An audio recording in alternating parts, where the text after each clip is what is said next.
Hello my loves, for today's video, nanguha ako ng maraming gulay, talbos ng kamuti. Ilagay natin sa planggana at lagyan ng kunting sabon at lagyan na natin ng maraming tubig para ito po ay malinis at safety po tayo.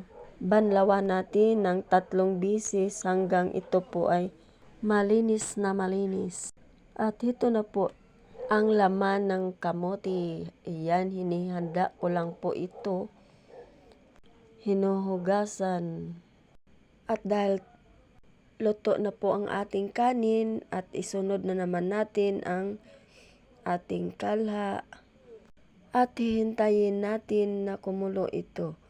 At ito na po, nilagay na natin ang laman ng kamote.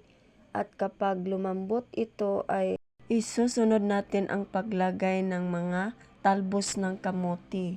At dahil malambot na ang kamote, ay atin na rin itong ilagay ang iba pang sangkap natin na mga panakot. Ayan po.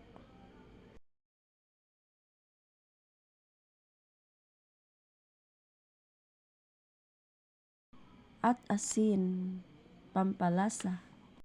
Tatakpan muna natin hanggang sa lumambot ito. Saka natin ilagay ang mga talbos ng kamote. Dahil malambot na ito, nilagay ko na po ito ang mga talbos ng kamote. At saka itong isa ay mamaya na kapag lumambot naman ang una kong inilagay. Hindi kasi kasya, maliit lang ang kalaha ko.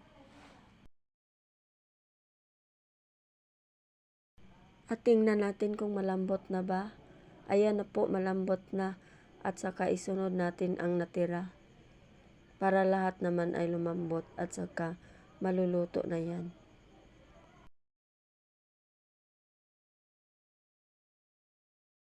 At dahil malambot na, kailangan natin ukay para lahat ay maluluto na. Ayan. Kapag maluto na ay pwede na kainin.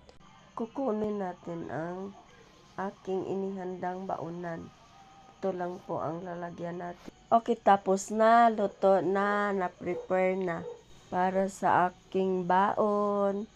Papunta sa aking bahay dasalan. Ito na po. Yan. At ang iba ay ilalagay ko sa isang baunan. Ayan po. At may mensahe lang po ako sa inyo. Advice po sa may maraming karamdaman dyan, kumain ka ng maraming gulay. Araw-araw para humaba ang iyong buhay. Ako po ay ginawa ko ito, kumain ng maraming gulay dahil may sakit po ako sa puso. Kaya sa mayroong sakit ng puso, huwag na kayong kumain ng mga laman tulad ng karni. Nag-iingat din ako sa pagkain ng isda, marot at saka burot lang po ang aking kinakain. At kumain ng gulay araw-araw. Dahil ako po ay isang mahirap, kaya ganito lang po. Dahil ang sakit na diabetic at sakit sa puso ay kailangan ko ng malaking pera para sa doktor. Pero ako mahirap lang kaya ako na lang po ang nadudoktor sa aking sarili. Iniiwasan ko ang hindi mabuti para sa aking health.